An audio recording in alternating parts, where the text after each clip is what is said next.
感じですかね。はい、というようにとっても上手にやっていただけたと思います。膣の外に射精をした場合でもですね、妊娠する可能性というのは 10% から 20%。ゼウス。こんにちは。スーパーゼウスチャンネル泌尿器科医師の渡辺です。本日もですね、ティアさんと一緒にですね、性に関する知識を正しく深めていきたいと思います。どうぞよろしくお願いいたします。ゼウス。じゃあですね、ティアさん、唐突な質問ですが、コンドームはご存知ですね。もちろん知ってます。はい。まずですね、コンドームという名前はですね、イギリスのドクターコンドームに由来すると言われています。明治時代からですね、避妊ですとか性感染症の予防というところを目的に使用され始めました。男性がですね、エチケットとして着用していただきたいものではあるんですけど、実際はどうでしょうかね。やっぱり女性としても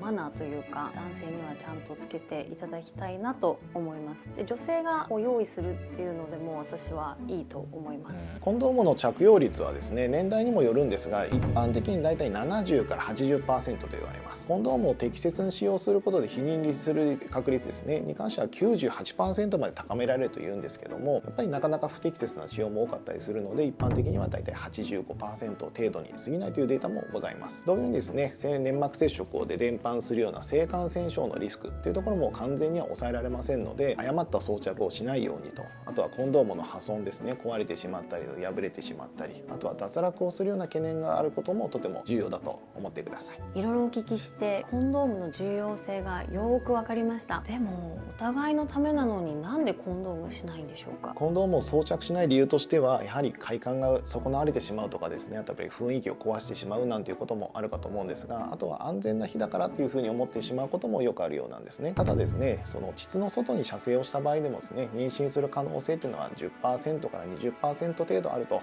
いうふうには言われています。また射精する前に出る透明な液体ですね、カウパー液、前立腺液というんですが、こちらもですね、精子が含まれている可能性があるので、やはり外に出すから安心というのは少し勘違いかなというふうに思ってください。そこで本日はですね、コンドームの取り扱いの方法ですとか、正しい装着の仕方というところをですね、実践を含めてお届けしたいと思いますので、よろしくお願いいたします。お願いします。まずですね、コンドームの選び方というところですが、材質ですとか厚さ、あとは形、潤滑剤の種類などですね、様々ありますので、ご自身に合うものを選んでいただければいいというところではあるかと思います。材質に関しては主に天然ゴム、ラテックス、ポリウレタン、イソプロレンラバーがありまして、天然ゴムアレルギーであったりですね、あとは薄さを重視する方はポリウレタンを選ぶような傾向にあるかと思います。またですね、形としては最もポピュラーなストレートタイプというですね、あとは液だまりがないようなリアルフィットタイプですとか、グリップタイプ、表面にデコボコのあるようなドットタイプと様々ございます。ただですね、潤滑剤に関しては潤いの強いゼリータイプですとか、あとはベタつかないようなパウダータイプ、あとは温感冷感、あったかかったりですね、冷たかったりっていうのを伴うものもあったりはします。ゴム特有の匂いがちょっと気になるよなんて方がいらっしゃると思うので、そういう方は香料の含まれるものも選んでいただければと思います。すごいですね。はい。コンドームにこんなに種類があるなんて私知らなかったです。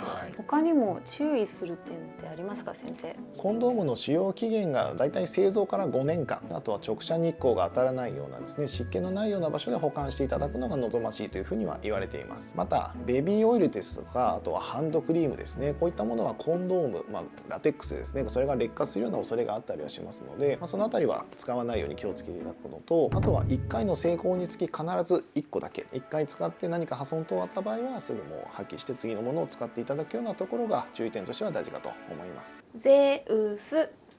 ではまずですね、コンドームを傷つけないように袋から出していただくところから始めていきましょうか。はい、はい、お願いします。やってみます。はい。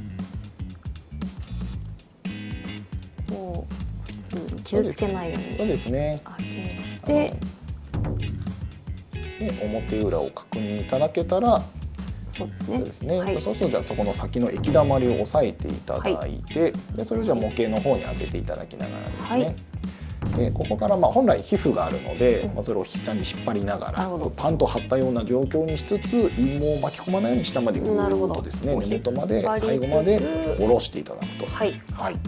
どうですか、先生。とってもスムーズだったと思います。よかったです。で今度は逆に取り外す時もですね、やっぱり上から引っ張っちゃったりすると破れちゃったりしますので、下の方からですね、根元を押さえながら、で先端の液だまりに、液が溜まっているはずなので、そこが外に漏れないように外していただくと。下からコロコロ転がすコロコロ転がすような形で、ここまでは考えたことなかったですね。なかなかないですよね。なかなか難しいですね。このはいはい、こういう感じですかね。はい、という、とっても上手にやっていただけたと思います。ゼウス。暗くて表裏が判別しづらいですとかですね、あとは爪ですとかアクセサリーでですね破損してしまったり、あとは根元まで装着しないとやはり脱落してですね、あとはそれが膣内に残ってしまうなんていうリスクもあったりはしますので、とにかく適切に装着することが大事だというふうに思ってください。細心の注意を払ってもですね、やっぱり失敗はゼロにはできません。性感染症もですねやはり心配になるようでしたら、クラミジアですとかリンキン、マイコプラズマ、ウレアプラズマ、あとは梅毒、 HIV とですね、それぞれ適切なタイミングがありますので、心配なところに関してはしっかり検査いただくことが望ましいと思います。またですね、妊娠を防ぐためにですね、モーニングアフターピルというものもありますが、こちらは緊急避妊薬、性交後ですね72時間以内に服用していただくことが大事です。こちらの作用としてですね、ホルモンの作用なんですが、子宮内膜を剥がしてしまう、そして受精卵が着床するところを防ぎます。やはりちょっとですねなかなか強いお薬ですので、服用の後にですね頭が痛かったりとか気持ち悪くなってしまったり、あとは不正出血なんていう副作用も起こったりはします。ですので決して体への負担は軽くないかなというふうに考えてください。これを手に入れる方法ですね、これはレディースクリニックですとか、受診していただくとかですね、あとはオンライン診療がメインにはなってくるんですが、今ですね市販化が承認されていますので、薬局さんでですね試験的に売っているところもあったりはします。注意点としてはですね、インターネットで個人輸入をしていただくと、これ偽造品のリスクもあったりはしますので、確実な方法ですね、しかるべきですね確実なものを手に入れていただくように検討していただければと思います。はい、ではティアさん、ここまでのですねお話、何か気になる点とかありますでしょうか？でもやっぱりいろいろ勉強させていただいて、守れるものは守っていきたいなと思いました。そうですよね、おっしゃる通りだと思います。でそれでも守った上で、発症してしまった場合とか、そういった時は先生に相談するっていうのが一番いいのかなと思いました。やっぱりお互いにクリーンにあるべきというところはあるかと思いますので、健康的なですねセックスライフを送るべく、コンドームの重要性についてご理解いただけたかと思います。ではですね、本日もご視聴いただきありがとうございました。ありがとうございました。